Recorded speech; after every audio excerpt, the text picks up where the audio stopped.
नमस्कार, स्वागत है आपका हमारे इस YouTube चैनल पर। मैं मुनमुन श्रीवास्तव आपका हार्दिक अभिनंदन करता हूं। इन दिनों सबसे अधिक परेशान अगर कोई है तो स्टूडेंट्स और उनके पेरेंट्स हैं। अधिकारी चैन की बंसी बजा रहे हैं और हर रोज़ कई ऐसी चीज़ें जो है वो सामने आ रही हैं कि वो स्टूडेंट्स और उनके पेरेंट्स का जो है वो धैर्य खोने पर विवश कर रहे हैं। आज का दिन हालांकि अच्छी खबर लेकर आया, लेकिन ये खबर कितनी जो है वो फ्रूटफुल होगी ये तो आने वाले 1-2 दिन में पता लगेगा। लेकिन आपको ये बता दें, जैसा कि मैंने कल भी आपको बताया था कि रविवार के दिन से ही CBSE ने टीचर्स को तलब किया और रिवैल्यूएशन की कॉपी चेकिंग का प्रोसेस शुरू हो गया।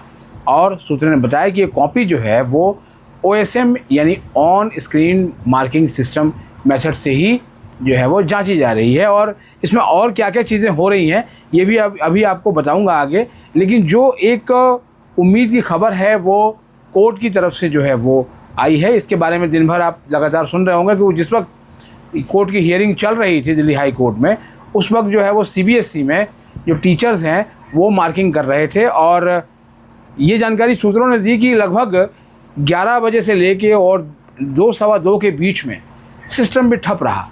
आप देख भी रहे होंगे कि लगातार जो है वो पीछे जब से पोर्टल शुरू हुआ रिवॉल्यूशन के फर्स्ट फेज़ का या फिर अब सेकेंड फेज़ का, जो कि 7 तारीख को रात को 11:59 पे बंद हुआ, ये सारा जो है वो OSM मार्किंग में भी टीचर्स को झेलना पड़ रहा है। आज टीचर्स ने शाम को इस बारे में बताया और टीचर्स ने ये भी कहा कि बाकायदा उनको बुला लिया गया और उन्हें ये कहा गया कि आप मार्किंग जो है करिए, स्क्रीन पे ही आपको जो है वो मार्किंग करनी होगी।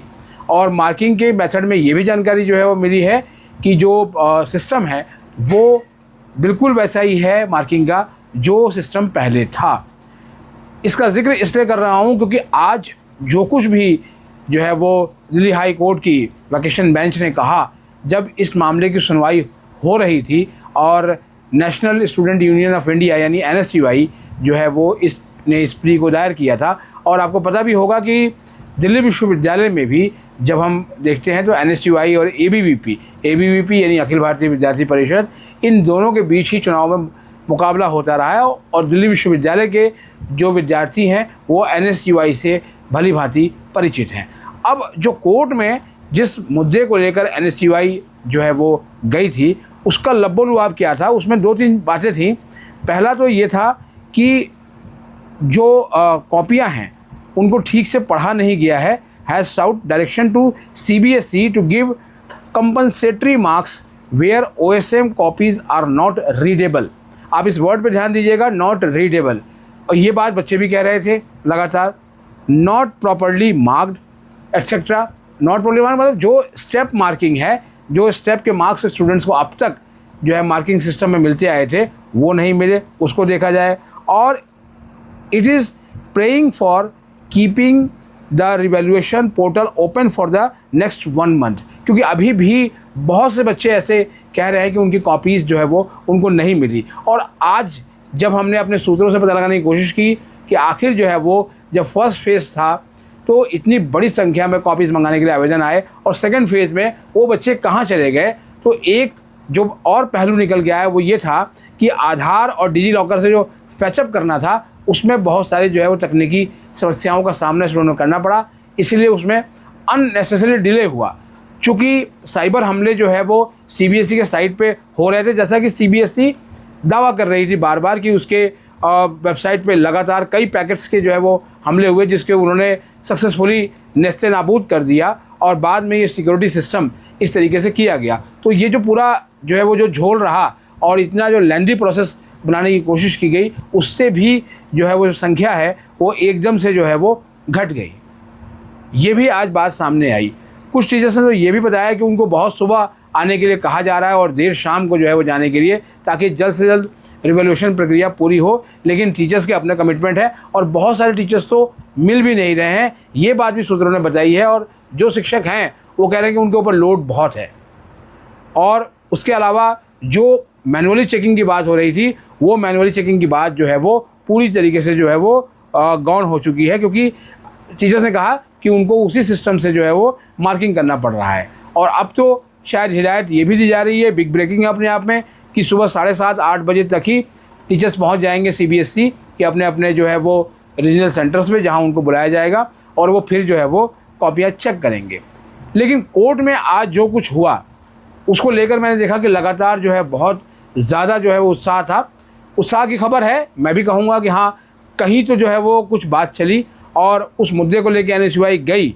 और एक और चीज़ और भी है कि during the hearing the counsel for the CBSE submitted that CBSE is addressing the grievances of students and affected students can write to the CBSE. आप अगर देख भी रहे होंगे तो जो आपके कमेंट्स थे उसमें मैंने आपको लगातार सुबह भी बताया था और कल रात को भी बताया था कि आपके जो भी ग्रीवेंसेस हैं आप लिखने से डरे नहीं, आप सीबीएसई को लगातार लिखें।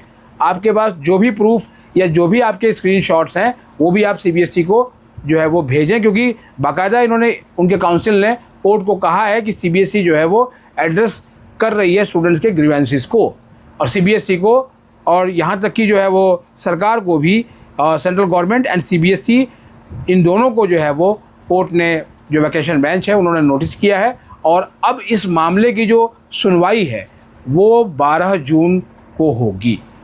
तो हम उम्मीद कर सकते हैं कि 12 जून को कुछ फ्रूटफुल रिजल्ट आएगा। लेकिन जो आशंका अभी इस बीच में है, क्योंकि सीबीएसई ने कॉपियाँ चेक करानी शुरू कर दी हैं और कॉपियाँ किस तरीके से चेक हो रही हैं ये तो टीचर्स ने बताया है कि सेम सिस्टम जो है वो जिससे ओएसएम जिसको लेकर इतनी बड़ी कंट्रोवर्सी हुई उसी तरीके से हो रही है। कोई मैनुअली कॉपी जो है वो चेक नहीं हो रही है, केवल ओएसएम के ज़रिए ही कॉपी चेक हो रही है, यानी कि ऑनलाइन ही कॉपी चेक कर रहे हैं टीचर्स। अब टीचर्स का दर्द अपना है, क्योंकि उनका कहना है कि सीबीएसई जो है वो बिल्कुल प्रशासनिक जो है वो एक तरह से जिसे कहा जाए कि डिक्टेटरशिप पे उतर आई है और शिक्षकों की कम बात जो है वो कम सुनी जा रही है। पहले जो है वो शिक्षकों की बात ज़्यादा सुनी जाती थी, लेकिन अब थोड़ा कम सुना जा रहा है, ऐसा कुछ शिक्षकों ने जो है बताया। कुछ जो है वो कारणों से उन शिक्षकों को हम ऑन कैमरा जो है वो नहीं लेकर आ पाए हैं, लेकिन उनका यही कहना है। अब ये एक और है वो विश्वास का संकट की बात भी हो रही है, क्योंकि तमाम जो है वो चीज़ों में स्टूडेंट्स और सीबीएसई की जो बीच की कड़ी है वो है शिक्षक। और इस ओएसएम कंट्रोवर्सी में शिक्षक जो है वो सबसे अधिक बदनाम हुए थे, क्योंकि जब स्टूडेंट्स ने अपने मार्क्स देखे थे तो उनको लगा कि शिक्षकों से ये कैसी गलती हुई, उन्होंने कैसे मार्किंग कर दी, किस तरीके से जो है क्वेश्चन छूट गए, क्वेश्चंस किया उसके बाद भी उनको उनके पेपर से ब्लैंक पेज का स्टैंप लगा दिया गया। तो शिक्षक जो है इस वक्त शिक्षक भी बहुत तनाव से गुजर रहे हैं। उन्होंने अपना दर्द मुझसे बयां किया कि इसमें सर हम क्या करें, हमारे लिए तो बिल्कुल दुविधा की है और स्थिति बन गई है। इस वक्त हम अपने परिवार को भी समय नहीं दे सकते और हम जो है वो सीबीएसई के भी उसमें जो है वो फंसे हुए हैं और कोई रास्ता निकल नहीं रहा। मैं आपके कई कमेंट्स पढ़ रहा था, बहुत सारे कमेंट्स के आज मैं जवाब आपको नहीं दे पाया, क्योंकि कमेंट्स लगभग सिमिलर हैं। सभी स्टूडेंट्स यही कहते हैं कि उनको ग्रेस मार्क्स दिया जाए, और तमाम विशेषज्ञ भी कह चुके हैं कि ग्रेस मार्क्स ही एक सॉल्यूशन है। इस पूरे जो घटनाक्रम है, ये जो पूरी राम कहानी हुई है, इस पर जो है वो ब्रेक लगाने की, क्योंकि रिवॉल्यूशन में भी जब उसी प्रक्रिया से जो टीचर कॉपी चेक कर रहे हैं और वो कॉपियाँ किस तरह से चेक हो रही हैं मालूम नहीं है, लेकिन जब नतीजा आएगा तो हो सकता है कि स्टूडेंट्स को फिर कई परेशानियों का सामना करना पड़े। अभी जो सारा जो फोकस है वो स्टूडेंट्स का भविष्य बचाने के ऊपर होना चाहिए। वैसे भी जिन्होंने प्राइमरी स्टेज पर इतनी बड़ी संख्या में आवेदन किया था वो अब छट चुके हैं, लेकिन उनका क्या, जिनकी कॉपी अभी तक नहीं आई है। और ये हमारे देश की न्याय व्यवस्था कहती है, हमारा संविधान कहता है कि समानता का अधिकार सबको है, किसी के साथ अन्याय नहीं होना चाहिए। अब देखना यह है कि सीबीएसई इस पर क्या रुख अख्तियार करती है और 12 जून को क्या होता है। लेकिन उसके पहले अभी जो समय है उस समय में कॉपियाँ चेक हो रही हैं और शिक्षकों को में भी इसको लेकर बहुत दबाव है उनके ऊपर, क्योंकि सीबीएसई चाहती है कि जितनी जल्दी हो सके कॉपियाँ चेक कराएं, क्योंकि सीबीएसई जो है वो जिस एक पूरे एक भ्रम जाल में फंस गई है और पूरा जो वीसीएस सर्कल है वहाँ से निकलना जो है बड़ी टेढ़ी खीर है।